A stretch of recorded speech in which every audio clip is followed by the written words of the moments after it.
Sensitive असतं तुमचं, मला माहिती आहे ते.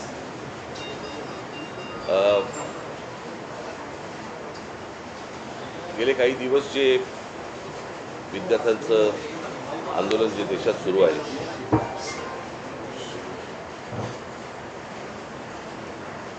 आणि ते कशा प्रकारे चिरडण्याचे पण प्रयत्न सुरू आहेत हे देखील आपल्याला समजतं आहे. खरं तर ते संपूर्ण आंदोलन हे शांततामय पद्धतीने सुरू झालेलं आंदोलन होतं, आणि ज्या प्रकारे आज केंद्रातनं ज्या प्रकारचा दबाव त्या मुलांवरती आणला जातोय, मुलींवरती आणला जातोय, त्यांना ज्या प्रकारे मारलं जात आहे, आणि त्याचे सगळे परिणाम हे संपूर्ण देशभर उमटत आहेत. तसेच ते महाराष्ट्रात देखील उमटत आहेत, तसेच ते मुंबईमध्ये देखील उमटत आहेत. तुम्ही सगळेजण बघताच आहात. खरं तर ही साधी गोष्ट होती. या सगळ्या प्रकरणामध्ये आजपर्यंत भारतीय जनता पक्ष ज्यावेळेला विरोधामध्ये होता, विरोधी पक्षामध्ये ज्यावेळेला होता, त्यावेळेला त्यांनी अनेक मंत्र्यांचे राजीनामे मागितले होते. मला आजही आठवते की त्या रजा अकादमीच्या विरोधात ज्यावेळेला मी मोर्चा काढला होता, त्यावेळेला आम्ही मुंबई पोलीस कमिशनरांचा आम्ही राजीनामा मागितला होता, त्यावेळेला अरूप पटनाईकांचा, आणि त्याच्यानंतर त्यांना पदावरनं बाजूला करण्यात आलं होतं काँग्रेसच्या काळात. मुंबईमध्ये ज्या वेळेला ते कसाब वगैरे सगळे आलं, 26/11चं प्रकरण झालं, त्यावेळेला आर पाटील असं म्हणाले होते की बडे बडे शहरों में छोटी छोटी बातें होती रहती है. या एका वाक्यावरनं त्यांना गृहमंत्री पदावरनं काढून टाकण्यात आलं होतं. आणि साधारणपणे पदाची ज्यावेळेला तुम्ही जबाबदारी घेता, त्यावेळेला पदामधनं आलेल्या अपयशाची देखील जबाबदारी ही तुम्हीच घेतली पाहिजे. हीच खरी तर मागणी आहे, आणि हीच मागणी होती त्या मुलांची की हे काय पहिल्यांदा नीटचे पेपर फुटले नव्हते. ही मला असं वाटतं तिसरी वेळ आहे. नीट परीक्षा ज्या वेळेला आणल्या, त्याच वेळेला आम्ही विरोध केला होता त्या गोष्टीला की असल्या केंद्रीय पद्धतीने तुम्ही या परीक्षा घेऊ नका. पण ते सत्ताच एवढी होती की त्यावेळेला कोणाला ऐकायची त्यांची तयारी नव्हती. आजही नाही आहे.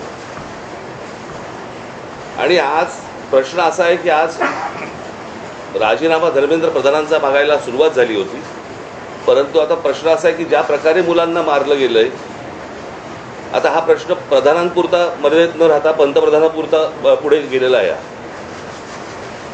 आणि त्याच्यामुळे गृह खातं आणि आज पंतप्रधानांनी आज काहीतरी ट्विट केले, पण त्या ट्विटला काही अर्थच नाही आहे. खरं तर या लोकांना बोलवून जर समजा त्यांच्याशी चर्चा केली असती आणि तो विषय जर नीट समजून घेतला असता तर एवढं प्रकरण पण झालं नसतं. पण मला काही समजतच नाही आहे की या सगळ्या गोष्टींचा एक सरकारी सत्तेचा एक जो उद्दामपणा जो आहे हा कशासाठी आहे. म्हणजे हीच गोष्ट आपण, मला असं वाटतं की त्या शिखांचं ज्यावेळेला शेतकऱ्यांचं आंदोलन झालं त्यावेळेला देखील कोणाला ते भेटायला तयार नव्हते. ते पण तसंच त्यांनी मोडायचा प्रयत्न केला. मणिपूरच्या वेळेला पण देखील तेच प्रकरण झालं. आता अनेक आंदोलनं ज्यावेळेला होत आहेत, आज ग्रामीण महाराष्ट्रामध्ये अनेक आदिवासींची आंदोलनं होत आहेत, तिकडे लक्ष द्यायला वेळ नाही आहे. म्हणजे कसला हा, ही कुठली सत्ता आणि हा कुठला सत्तेचा बाज. ती मुलं असं काय मागत होती बरं? नीटची परीक्षा द्यायला किती कष्ट असतात, किती त्रास त्यांना असतो, हे त्या मुलांना विचारा एकदा. माझा एक जुना व्हिडिओ तुम्हाला आठवत असाल, आता मी कुठेतरी तो व्हायरल होताना दिसतोय की ज्यावेळेला मी पंतप्रधानांशी मी बोललो होतो नीटच्या परीक्षेबद्दलच, आणि मी त्यांना त्यावेळेला सांगितलं होतं आज शेतकरी आत्महत्या करतायत, उद्या हे विद्यार्थी आत्महत्या करतील, आणि तेच झालं. आज ही मुलं आत्महत्या करतायत. आणि त्यांचा सगळा जो राग आहे, आज त्या विद्यार्थ्यांबरोबर इतरही लोक आज या आंदोलनामध्ये आज आलेले आहेत. आणि मला असं वाटतं की हा एकूणच सिस्टीमच्या विरोधातला राग आहे. ज्या प्रकारे आज देशामध्ये गोष्टी सुरू आहेत त्याच्याबद्दलचा राग आहे, आणि तो राग सगळेजण व्यक्त करत आहेत. आज प्रत्येक घरामध्ये ज्यांची मुलं नीट परीक्षेला बसलेली नाही आहेत त्या आयांना आणि वडिलांना देखील त्यांना पण त्रास होतोय हे सगळं बघून. आणि आज जी मुलं आज इकडे मोठ्या ज्या अपेक्षेने आज आली, मला असं वाटतं त्याचं पुढे काय करायचं, त्याला कशी वाट करून द्यायची याचाच आम्ही विचार करत होतो. मला असं वाटतं उद्धव आपल्याशी बोलतील. नाही सांग ना कार्यक्रम जाहीर करून. आणि त्याच्यामुळे आम्ही 26 तारखेला आम्ही एक शक्ती प्रदर्शन मोर्चा म्हणा, शक्ती प्रदर्शन म्हणा किंवा काही म्हणा, या मुलांना घेऊन करायचं आम्ही ठरवलेलं आहे. की मुंबईसारख्या एका महत्त्वाच्या सर्वात महत्त्वाच्या देशातल्या शहरामध्ये देखील ही सगळी मुलं आणि सगळेजण पालक हे एकत्र येत आहेत आणि आपला राग रोष व्यक्त करतायत हे मला असं वाटतं केंद्राला देखील कळणं गरजेचं आहे. आणि त्याच्यासाठी म्हणून आम्ही येत्या 26 तारखेला रविवारी येत्या 26 तारखेला आम्ही हा मोर्चा आम्ही काढत आहोत. हा मोर्चा निघेल शिवाजी पार्क शिवतीर्थावरून हा निघेल आणि हा मोर्चा जाईल सिद्धिविनायकाच्या इकडे. तिथे जाऊन आम्ही देवाला साकडं घालणार आहोत की या सरकारला सुबुद्धी देव आणि याच्यासाठी म्हणून तिकडे आम्ही त्याची सांगता करणार आहोत. आणि हा आत्ताचा आमचा कार्यक्रम आहे. मला असं वाटतं पुढे मी कालच दिल्लीला जाऊन आलो. माझ्या आधी अमित पण जाऊन आला. आपल्या माध्यमातून ही दृश्य संपूर्ण जग पाहत आहे. एक गोष्ट नक्की की हा विषय केवळ नीटच्या परीक्षेपुरता मर्यादित नाही आहे. कारण ज्या वेळेला मी गेलो माझ्यासोबत संजय राऊत होते, अनिल देसाई, अरविंद सावंत ही सुद्धा मंडळी होती, खासदार होते. आणि त्या गर्दीमध्ये एक व्यक्ती राजा तिकडे संजयला असं भेटलं की त्यांनी विचारलं की आप कहाँ से आए हो. संजयने विचारलं तर मैं बिहार से आया हूँ लेकिन मैं हूँ तो मध्य प्रदेश का. तर तो काही विद्यार्थी वाटत नव्हता पण मध्यमवयीन तरुण होता. तर त्याला विचारलं आप क्यों आए हैं. तर त्यांनी सांगितले की माझा व्यवसाय नीट चाललेला होता, माझी रोटी व्यवस्थित चालू होती, पण नोटबंदीच्या वेळेला माझी पूर्ण उद्योगधंदा रोजीरोटी उद्ध्वस्त झाली आणि तो राग व्यक्त करायला मी आलेलो आहे. म्हणजे हे काही एक निमित्त झाले असं म्हणा पाहिजे तर, परंतु हा गेल्या काही वर्षातला राग हा आता उफाळून वरती आलेला आहे. दुर्दैवाने आज मी वृत्तपत्रात वाचलं आणि कालच आपल्या माध्यमातून मी बघितलं की न्यायमूर्तींना किंवा न्यायालयाला या प्रकरणाकडे लक्ष द्यायला वेळ नाही असं ते म्हणाले. आता विषय असा झालेला आहे की दिल्लीमध्ये मलासुद्धा तिथल्या काही मुली भेटल्या आणि त्या संतप्त होत्या. त्या सांगत होत्या की आमचे कपडे फाडले गेले, वाटेल तसं मारलं गेलं, काही ठिकाणी तर लाठ्या काठ्यांना खिळे लावून गजलेले खिळे लावून मारलं गेलं, डोकी फोडली गेली. आणि काल एक व्यक्ती जी महिला म्हणजे मुलगी जी अत्यवस्थ होती, मला कल्पना नाही आता तिचं येता वाचलं की आता आहे की नाही मला माहिती नाही आहे. तर एक असे अत्याचार वाढत चाललेले आहेत. न्यायालयाला कबूतरं कुत्रे यांच्याकडे लक्ष द्यायला वेळ आहे पण कॉक्रोचकडे लक्ष द्यायला वेळ नाही, हे दुर्भाग्य आहे. आणि देशाची परिस्थिती आता अशी झाली का आणि न्यायालयाची परिस्थितीसुद्धा अशी धृतराष्ट्रासारखी झाली का. म्हणजे द्रौपदीने धृतराष्ट्राकडे न्याय मागण्यासारखं झालेलं आहे. आता मधल्या काळामध्ये चंद्रचूड यांनी न्यायालयाच्या न्यायदेवतेच्या डोळ्यावरची पट्टी काढली होती. ती न्यायदेवतेने परत पट्टी बांधली आहे का आणि कशासाठी बांधलेली आहे. हे एकूणच जे चाललेलं आहे हे सरकार आता कोणाला आपलं वाटतं असं दिसत नाही आहे. कारण मी ज्या वेळेला तिथे पोचलो तेव्हा जसं आत्ता राज म्हणाला की आता विषय केवळ धर्मेंद्र प्रधान यांच्या राजीनाम्यापुरता नाही तर ह्या मुलांना या विद्यार्थ्यांना आता हे सरकार नकोसं झालेलं आहे. हेच विद्यार्थी होते, हीच मुलं होती ज्यांनी अच्छे दिन याची अपेक्षा करत ह्या सरकारला निवडून आणलं होतं. पण हे सरकार निर्दयीपणाने वागतंय. पंतप्रधानांनी आज ते काय ट्विट केले कारण म्हणजे त्यांनी जाऊन बोलायला काय हरकत नव्हती. म्हणजे याच्यामध्ये कमीपणा बाळगण्याचं काही कारण नाही आहे. आपली मुलं आहेत, आपली जनता आहे, यांच्याबरोबर चर्चा करायला कमीपणा वाटण्याची गरज नाही आहे. पहिल्या दिवशी जर का सरकारने यांच्याबरोबर चर्चेचे दरवाजे उघडले असते किंवा पहिल्या दिवशी जर का यांना बोलवलं असतं तर ही इथपर्यंत वेळ वाढली नसती, एवढी हे आंदोलन ताणलं गेलं नसतं. लोकांना आज व्यक्त व्हायचे, इतके वर्ष साठलेला राग असंतोष हा उफाळून वर आलेला आहे आणि त्याला एक वाट करून देण्याचा आम्ही प्रयत्न करतो आहे. ही वाट करून देत असताना सर्वांना सांगतो की कोणीही, कारण बरेच जणं या असंतोषाच्या ठिणगीला वेगळं वळण लावण्याचा प्रयत्न करत आहेत. मग पोलिसांवरती हल्ले करण्याचा प्रयत्न करत आहेत. काही गुंड म्हणजे सिव्हिल ड्रेसमधले लोक यांच्यात पोलिसांच्या लाठ्या यांच्या हातात कशा आलेल्या आहेत. मग त्यांच्या तिकडे नावाची पट्टी पण नाही आहे, काही कपडे त्यांचे पोलिसांचे नाही आहेत. म्हणजे हे गुंड आता माझं मग असं म्हणणं आहे की हे आंदोलन मोडायला पाकिस्तानमधून गुंड भाजपने आणलेत का. कारण यांची काय ओळख पाळख काही नाही आहे. त्यांना ओळख विचारलं तर सरळ ते काही त्यांच्या निर्विकार चेहऱ्याने ते आपले बघतात लोकांकडे. काही त्यांना पडलेलं नाही आहे. ना मुलांच्या व्यथेची त्यांना जाणीव आहे ना त्यांच्या वेदनेची त्यांना जाणीव आहे. बेसुमार लाठीमार करतायत आणि अशी ही सगळी गुंडागर्दी ही सरकार चालवत असताना कोणी गप्प बसू नये. आपण व्यक्त व्हायला पाहिजे आणि त्या व्यक्त होण्यासाठी ती वाट करून देण्यासाठी येत्या रविवारी आम्ही मी मोर्चा म्हणण्यापेक्षा एक देशाची ताकद काय असते ही ताकद दाखवून देण्यासाठी ह्या मोर्चाचं आयोजन केलेलं आहे. जसं राजने सांगितलं की शिवाजी पार्क ते सिद्धिविनायकला राज आपण जाऊन 2 गोष्टी करू. एक तर या सरकारला सुबूत दिले, नाहीतर सिद्धिविनायकाला साकडवलं की या देशावरती आलेलं हे अरिष्ट सरकारच्या रूपाने हे लवकरात लवकर दूर कर. सरन्यायाधीश म्हणाले की सीसीटीव्ही फुटेज मग अशात तोच विषय राहिला की सरन्यायाधीश जे बोललेत की सीसीटीव्ही फुटेज पाहण्यासाठी आमच्याकडे वेळ नाही आहे. मुळात ह्यांच्यामुळेच हे धुरळ सुरू झालं ना. जन्मदाते तेच आहेत ना. आणि त्यांनी जन्म दिल्यानंतर त्या पोराकडे बघायला नको.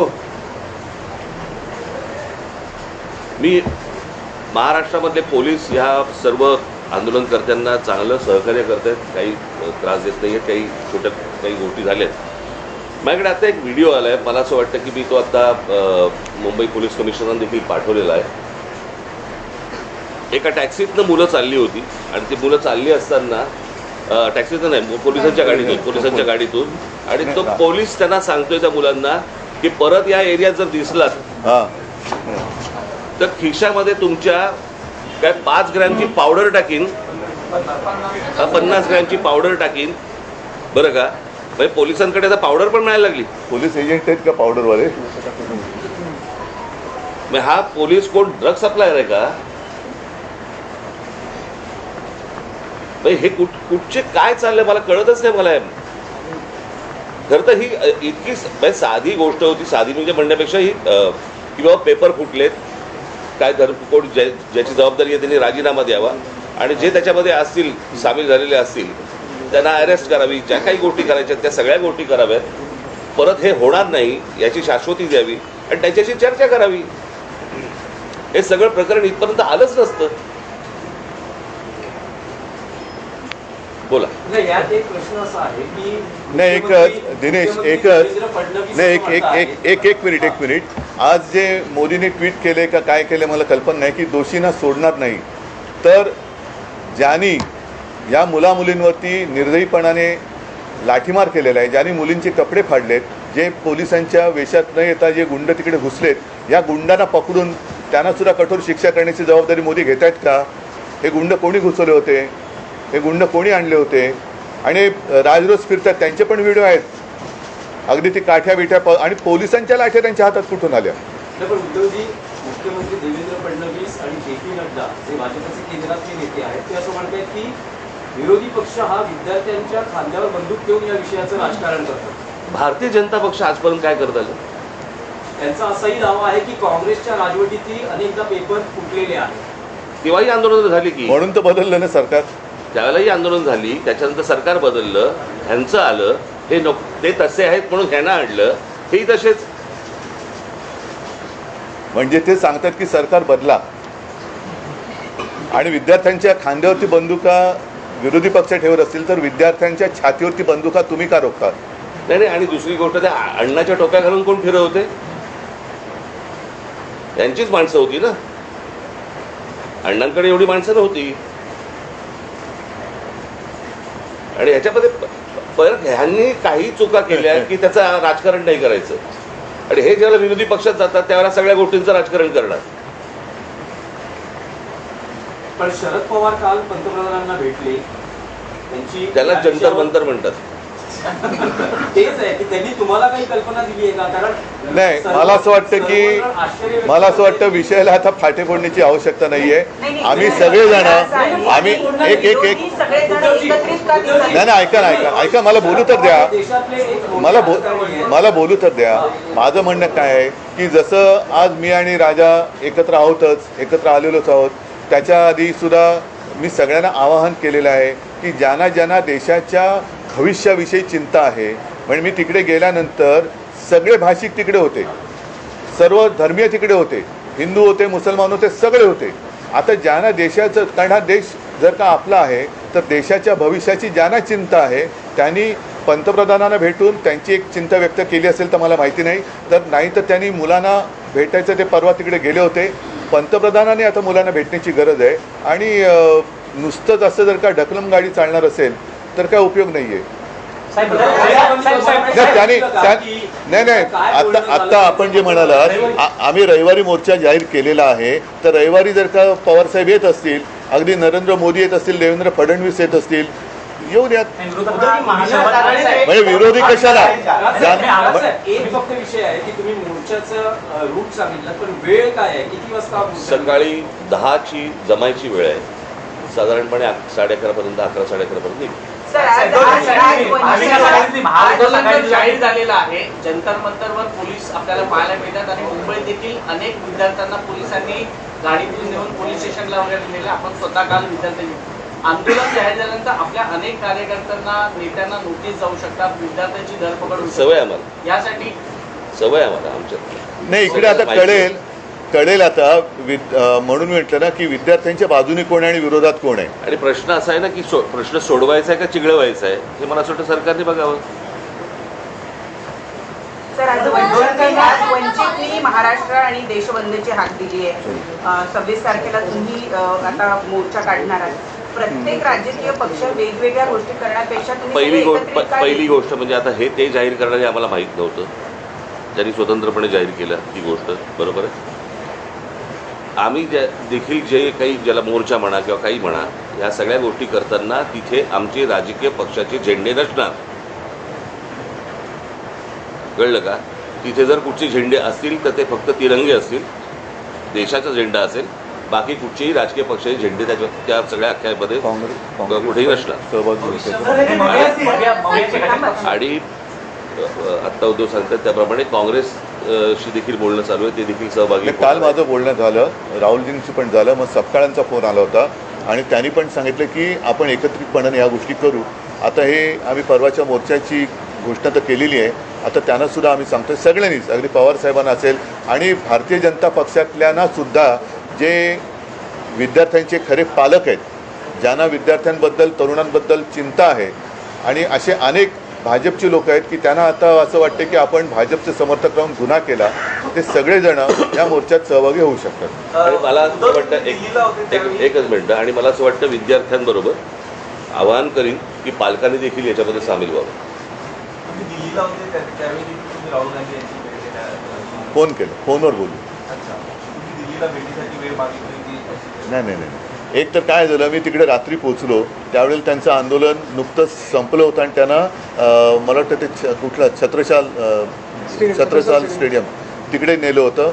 मला जंतर मंतरवरती जायचं होतं, कारण अभिजित आणि सगळेजण तिकडे वाट बघत होते. मी तिकडे गेल्यानंतर मग माझी काही भेट झाली नाही, पण काल सकाळी माझं फोनवरती बोलणं होतं.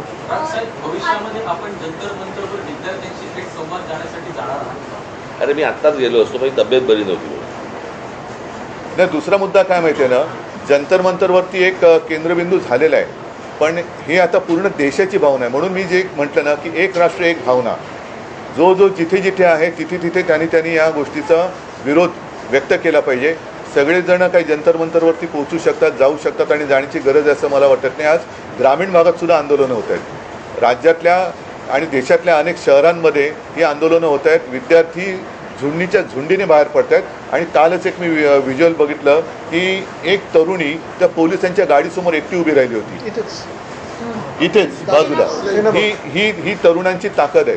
ज्या ताकदीला झुरळ समजलं जातं, त्या झुरळांच्या ताकदीला आता हे घाबरलेले आहेत.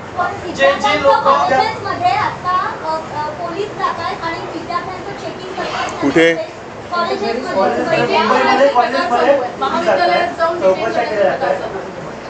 काय कसलं चेकिंग करतात?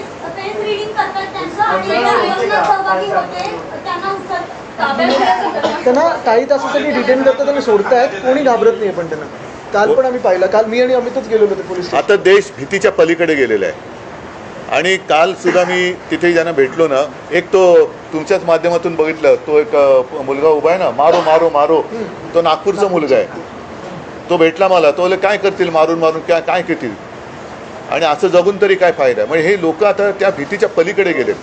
त्याच्यामुळे चेकिंग तुम्ही त्यांची मनं नाही ओळखली, शरीर किंवा कपडे चेक करून काय करणार, त्यांच्या मनात काय चालले ते ओळखानं. सोनम वांगचुक यांनी काल त्यांची भूमिका जाहीर केली. विद्यार्थ्यांचं म्हणणं काय होतं यावेळी चर्चा झाली का? आलं नाही तुमच्यापर्यंत? त्यांनी व्हिडिओ काढले होते ना. ऑडिओ व्यवस्थित नाहीये का? सोनम वांगचुक यांचं असं म्हणणं आहे की विद्यार्थ्यांवर ज्या केसेस आहेत हो. त्या मागे घेतल्या तर आपण आंदोलन किंवा उपोषण संपवू. तुमचं विरोधी पक्षाचं काय म्हणणं आहे की याचा लॉजिकल एंड म्हणजे धर्मेंद्र प्रधान यांचा राजीनामा तेव्हाचे आंदोलन थांबेल, की सरकार असं म्हणते की चर्चा करायला या, लोकसभेत संसदेत यावर चर्चा होईल आणि त्यानंतर मग पुढचा निर्णय घेण्यात. आता तिकडे नाही बघा, आता प्रत्यक्षात तिकडे काय चाललंय, कारण मी मागे प्रेस कॉन्फरन्स घेतली होती ना, मी इथेच बोललो होतो. मला वाटतं की काही वर्षांपूर्वी म्हणजे 2018 साली एक जे डी अगरवाल नावाचे गृहस्थ होते, ते गंगेसाठी उपोषणाला बसले होते. सरकारने लक्ष नाही दिलं. 115व्या दिवशी त्यांनी प्राण सोडला. गंगा आणखीन वाईट झाली. म्हणजे करोनाच्या काळात तर मग गंगेमध्ये मृतदेह पण सोडले गेले. मी या सरकार हे निर्दयी आहे. मी वांगचुकना त्यांना तिथून हलवण्याच्या आधी 1-2 दिवस आधी फोनवरनं बोललो होतो आणि मी त्यांना हेच सांगितलं होतं की आपण उपोषण सोडा, कारण उपोषण कोणासमोर करायचं, ज्यांना काहीतरी संवेदना आहेत. या सरकारला संवेदना नाही आहे.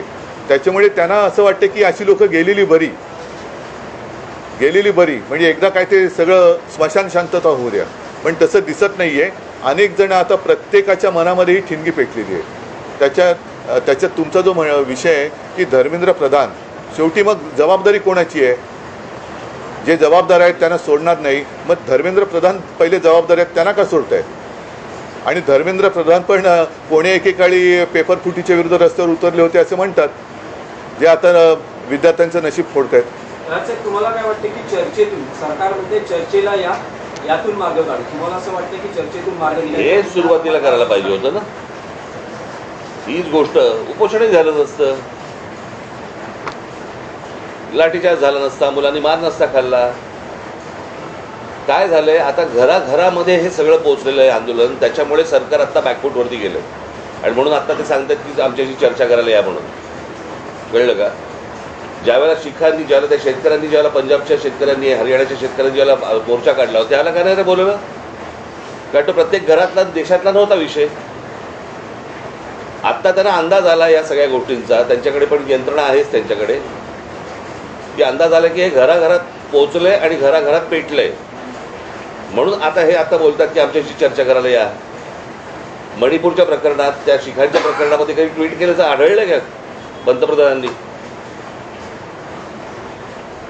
त्यांच्या लक्षात आलंय की हे आपल्या अंगलट आलेलं आहे आणि म्हणून ही आता सर्वासर्व सुरू आहे. आणि एकच आता नाही एक मिनिट, तुम्ही जे आता सांगितलं ना, की आता घरोघरी जाऊन चेकिंग, कॉलेजमध्ये जाऊन चेकिंग, तर मी सरकारला आणि पोलिसांना एक नम्र विनंती करेन की तुम्ही आणखीन आग भडकवू नका. ही मुलं शांत आहेत, त्यांच्याशी नीट चर्चा करा. ही शांतता भंग करण्याचं काम पोलिसांनी आणि सरकारने करू नये. मुख्यमंत्र्यांना आजही शंका आहे, ते म्हणतात की अँटी सोशल एलिमेंट, असामाजिक. आम्हाला पण शंका आहे की आता सरकारमध्ये असे कोण परकीय शक्ती सामील झाल्यात का की या मुलांना, देशाच्या विद्यार्थ्यांना चिरडण्यासाठी? आणि मी तुम्हाला सांगतो, 26 तारखेला जर असे कोणी घुसवण्याचे प्रयत्न केले ना, फटकावून काढणार. कळलं का? शांततेने मोर्चा असेल, शांततेने ह्या सगळ्या गोष्टी होतील, याच्यामध्ये कुठचीही हुल्लडबाजी नसेल, काहीच गोष्टी नसतील. पण उद्या जर समजा दिल्लीसारखं इथे काही करायचा प्रयत्न केला, इथे काही करायचा प्रयत्न केला, आमची लोक सोडणार नाही. सर, हे सगळे उद्याचे मतदार आहेत, हे सगळे ह्या सगळा आक्रोश जो आहे, तुम्हाला वाटतं का मतपेटीतून दिसेल? कारण आधी आपण हा विषय मतपेटीचा नाही आहे. पहिली गोष्ट तुम्ही लक्षात घ्या, आत्ता हा विषय मतपेटीचा नाही आहे, हा विषय कुठच्या निवडणुकांचा नाही आहे, हा विषय त्यांच्या न्यायाचा. कळलं का? उद्या परीक्षेला बसलेले हे सगळे विद्यार्थी, विद्यार्थी आत्महत्या करतात, याचा अर्थ काय समजून घ्या ना. इथे मतपेटीचा विषय येतो कुठे?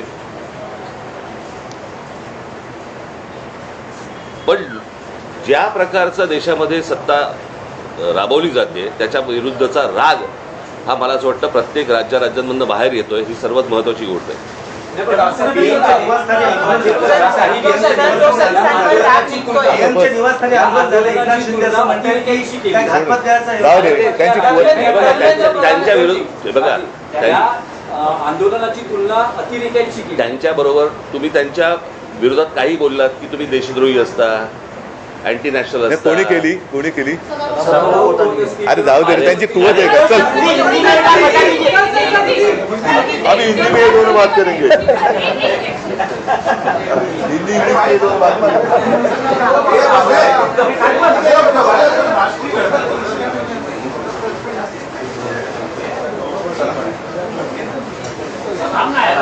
क्या है